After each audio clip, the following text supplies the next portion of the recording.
Good morning students. तो आज हम बीए फर्स्ट ईयर के सेकंड सेमेस्टर के सब्जेक्ट वर्ब एग्रीमेंट का एक लेक्चर बना चुके थे, उसकी एक्सरसाइज करेंगे। और ये एक्सरसाइजेज आपके किताब में, टेक्स्ट बुक में भी और गाइड में भी दी हुई हैं। आपके पेपर में इन्हीं में से क्वेश्चंस आएंगे, तो आप इनको अच्छे से समझ लें। तो कल हमने कुछ रूल्स पढ़े थे सब्जेक्ट वर्ब एग्रीमेंट के, तो उन रूल्स का यूज़ करते हुए हमने आज इनमें फिल इन द ब्लैंक्स करने हैं। और एक चीज़ ध्यान रखना कि जब भी ये पूछे जाएंगे तो आपको क्या स्टेटमेंट दी जाएगी कि fill in the blanks with the correct form of given verb. तो वर्ब कौन सी दी हुई होगी आपको? वर्ब के रूप में या तो बी दिया हुआ होगा या हैव दिया होगा। तो बी का तो मतलब ये है कि आपको या तो इज एम आर या वाज वर यूज़ करना है, और हैव का मतलब है हैज़ या हैव यूज़ करना है। वो आपको कॉन्टेक्स्ट देख के यानी सब्जेक्ट देख के यूज़ करना है। तो शुरू करते हैं बच्चों। सबसे पहले द ज्यूरी। तो हमने पढ़ा था कि ज्यूरी है यानी जो पैनल होता है, जज का ग्रुप होता है, उनको हम सिंगुलर लेते हैं। तो the jury dash considering it's verdict, कि ज्यूरी है वो अपनी जो जजमेंट है वो कंसीडर कर रही है। तो यहाँ पे बी दिया हुआ है, इसका मतलब इज एम आर या वाजवर में से है, और कंसीडरिंग है तो इसका मतलब प्रेजेंट कॉन्टिन्यूस टेंस है, तो यहाँ पे इज एम आर में से कुछ लगेगा। तो ज्यूरी है, सिंगुलर है, तो अपन इसमें इज लगाएंगे, बहुत ही आसान है। उसके बाद our team dash the best among all the teams of North India. तो हमारी टीम यानी टीम है वो एक ग्रुप है, तो ग्रुप में इज एम आर में से क्या लगेगा? इज लगेगा। फिर सेम ही सेंटेंस में देखिएगा, our team dash wearing their new outfits. हमारी टीम के जो खिलाड़ी हैं वो अपने आउटफिट्स यानी कि अपने कपड़े हैं वो पहन रहे हैं। तो यहाँ पे पहन रहे हैं, अब यहाँ पे हम आर टीम को अलग अलग रूप में ग्रुप्स में लें, अलग अलग लोगों के रूप में लेंगे, तो यहाँ पे आर आ जाएगा। Our team are wearing their new outfits. फिर है रिकेट्स। तो रिकेट्स मैंने बताया था कि एक बीमारी होती है। ये कौन सी बीमारी होती है? खसरा रोग होता है जो लेडीज़ को ज़्यादा होता है।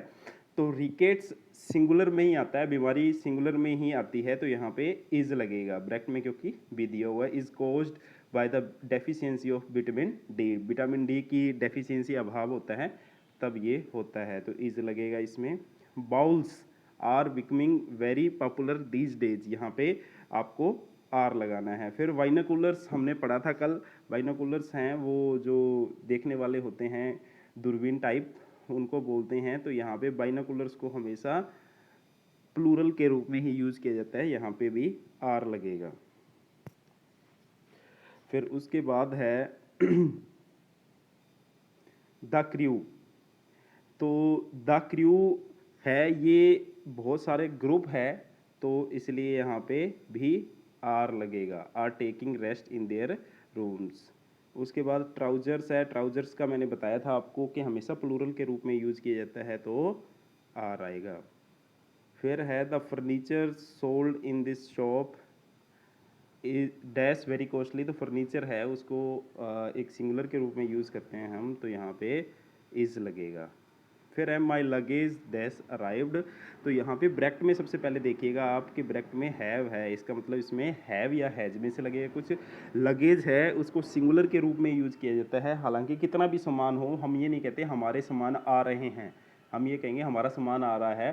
तो लगेज को हम हमेशा सिंगुलर में यूज़ करते हैं, और सिंगुलर के लिए हैज़ और हैव में से हैज़ यूज़ किया जाता है, तो यहाँ पे माई लगेज हैज़ आएगा। तो जल्दी से एक बार और बता देता हूँ, ज्यूरी में इज आएगा, आर टीम इज आएगा, आर टीम आर आएगा, रिकेट्स इज आएगा, bowls are, binoculars are, the crew are, trousers are, furniture is, my luggage has. तो ये आपने अपनी कॉपी में लिख लेने हैं अच्छे से और इनको तैयार कर लेना है। इसके बाद सेकंड एक्सरसाइज है,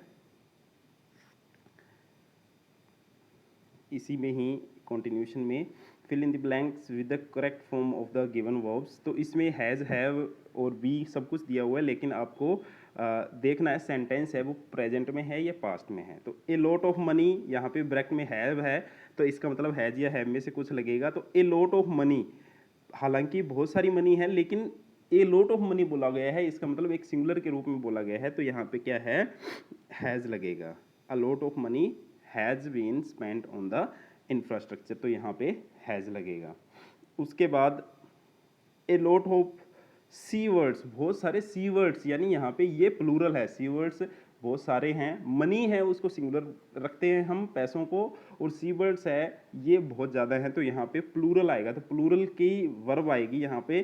तो कम है इसकी प्लूरल, जब भी हम प्लूरल वर्ब लगाना चाहेंगे तो एस नहीं लगाते हैं, तो कम का कम ही आ जाएगा, यहाँ पे कुछ भी एस नहीं लगेगा। A lot of sea birds come to breed on this island, तो ऐसे आएगा, इसमें कम का कम लगेगा।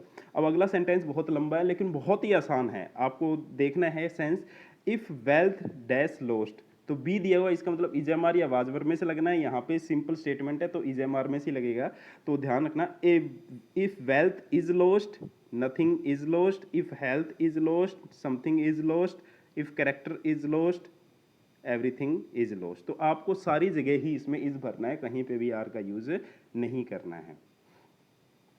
फिर है समवन, समवन हमेशा सिंगुलर होता है, सिंगुलर के साथ हम एस या एस लगाते होते हैं, तो यहाँ पे वॉन्ट्स आएगा, someone wants to speak to you on the phone. उसके बाद नन ऑफ द टूरिस्ट, कोई भी टूरिस्ट, यानी कि टूरिस्ट बहुत सारे हैं, उनमें से कोई भी नहीं, इसका मतलब सिंगुलर आएगा, सिंगुलर के साथ हम एस या एस लगाते हैं। गाइड में आपके गो दिया हुआ है, गलत है, आपको गोज का यूज करना है, तो none of the tourist goes to climb the mountain these days, तो यहाँ पे गो जाएगा। Dash anyone left the luggage on the train, तो यहाँ पे एनीवन है, सिंगुलर है, और सिंगुलर के साथ हैज या हैव में से हम हैज का यूज करते हैं, तो यहाँ पे हैज आएगा। He went with a group of people few of whom, वो कुछ लोगों के साथ गया है, यहाँ पे गया था या गया, यहाँ पे वेंट है यानी कि पास्ट की बात हो रही है, तो हमें वी को वोज वर्ब में यूज करना है, ध्यान रखना। फ्यू ऑफ होम, अब कुछ लोग उनमें से, तो कुछ लोग हैं तो वाज और वर में से वर का यूज करेंगे, तो यहाँ पे वर आएगा। ध्यान रखना, आपको सेंटेंस की सेंस जरूर देखनी है, पास्ट में सेंटेंस है तो पास्ट की वोज या वर में से यूज करना है। वी का मतलब इजेमार नहीं, वोज वर भी होता है। द टीचर और द स्टूडेंट्स, या तो टीचर या फिर students dash know nothing about it, तो वो कहते हैं कि या तो स्टूडेंट या तो टीचर, ना तो टीचर ना ही स्टूडेंट इसके बारे में जानते हैं, लेकिन आपने देखना है जब ऐसी स्टेटमेंट हो और वाली, तो जो लास्ट खालिस्तान से पहले जो जो सब्जेक्ट दिया हुआ है उसको कंसीडर करना है। तो स्टूडेंट्स हैं, बहुत सारे हैं, तो यहाँ पे प्लूरल वर्ब आएगी, प्लूरल में हम एस या एस नहीं लगाते, तो यहाँ पे नो का नो आएगा। और वाले सेंटेंस में आपने देखना है या तो आइदर वाले में या और वाले में जो खालिस्तान से पहले का सब्जेक्ट है आपको उसको कंसीडर करना है। उसके बाद है neither the student nor the teacher, ना तो स्टूडेंट ना ही teacher dash aware of it. अब यहाँ पे भी हमें ये जो खालिस्तान से पहले वाला सब्जेक्ट है इसको कंसीडर करना है, तो यहाँ पे ब्रैकेट में बी दिया हुआ है और ये सिंपल स्टेटमेंट है, इसका मतलब प्रेजेंट में यूज करना है, तो इसमें इज आ जाएगा क्योंकि टीचर अकेला है।